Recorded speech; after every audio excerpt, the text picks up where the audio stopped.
दोस्तों, जन्म और मृत्यु दो ऐसे सत्य हैं जिन्हें चाहकर भी कोई बदल नहीं सकता। न कोई किसी के जन्म का समय बदल सकता है और न ही किसी को उसकी मौत से बचा सकता है। और इसी बात को साबित करने के लिए आज हम आपको एक ऐसी कहानी सुनाएंगे कि आप भी ये बोल उठेंगे कि मृत्यु का समय और जगह कोई नहीं बदल सकता।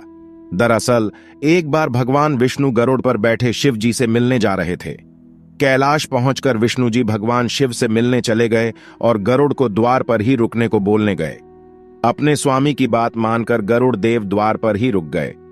तभी उनका ध्यान वहां बैठी एक छोटी सी चिड़िया पर गया। वो चिड़िया देखने में जितनी सुंदर थी उतनी ही चंचल भी। उसकी हरकतें बार बार गरुड़ देव का ध्यान अपनी ओर खींच रही थीं। गरुड़ देव उसकी तरफ देखते हुए मुस्कुरा ही रहे थे कि तभी वहां यमराज आ गए। अंदर जाने से पहले वो कुछ देर द्वार पर रुके और बहुत ही अजीब तरह से उस चिड़िया को घूरने लगे। गरुड़ समझ गए कि यमदेव उस चिड़िया को इतने आश्चर्य से देख रहे हैं, मतलब इसका अंत पास ही है। लगता है कैलाश से वापस जाते समय वो इसे यमलोक ले जाएंगे। यमदेव तो शिव जी से मिलने अंदर चले गए, लेकिन गरुड़ देव को यह चिंता खाए जा रही थी।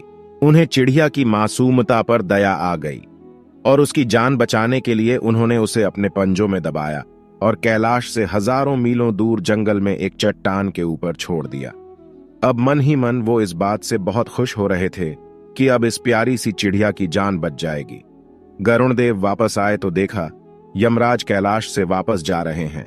उनसे रहा नहीं गया और उन्होंने यमदेव को रोककर उनसे पूछा ही लिया, प्रभु, आप उस मासूम चिड़िया को इतने आश्चर्य से क्यों देख रहे थे? यमदेव ने कहा, गरुड़, उस चिड़िया की मृत्यु निकट थी, पर वो कैलाश में नहीं, यहां से बहुत दूर एक जगह पर होनी थी। मैं यही सोच रहा था कि ये छोटी सी चिड़िया इतनी जल्दी उड़कर हजारों कोस दूर कैसे जाएगी, पर अब वो यहां नहीं है। इसका मतलब वो वहां पहुंच चुकी है जहां उसकी मृत्यु होनी थी और अब तक उसकी मृत्यु हो भी चुकी होगी। गरुड़ देव को खुद के किए पर बहुत पछतावा हुआ, क्योंकि वो स्वयं उस चिड़िया को वहां छोड़कर आए थे। लेकिन वो इस बात को समझ चुके थे कि किसी भी जीव की मृत्यु का समय तो तय होता ही है, साथ ही उसका स्थान भी पहले ही निश्चित हो चुका होता है। आप सबके साथ चतुराई कर सकते हैं, लेकिन मृत्यु के साथ नहीं। दोस्तों, क्या आप जानते हैं मृत्यु का देवता कहे जाने वाले यमराज किसके पुत्र हैं? आपको बता दें, यमदेव किसी और के नहीं बल्कि सूर्य देव के पुत्र है और इनकी माता का नाम संज्ञा है। जीवों की मृत्यु लाने वाले देवता यमदेव यमलोक के राजा है और इसीलिए इनका नाम यमराज है। वैसे क्या आपको पता है यमदेव को दक्षिण दिशा का दिक्पाल भी कहा जाता है, यानी कि दक्षिण दिशा की देख रेख की जिम्मेदारी भी इन्हीं के पास है। इसीलिए मृत्यु के समय शव को दक्षिण दिशा में ही रखा जाता है। बता दें, मृत्यु के बाद सबसे पहले मनुष्य यमलोक ही जाता है। इसके बाद वहां पर चित्रगुप्त उस प्राणी के कर्मों का हिसाब करते हैं। हिसाब के बाद ही यमराज ये तय करते हैं कि उसे नर्क मिलेगा या स्वर्ग।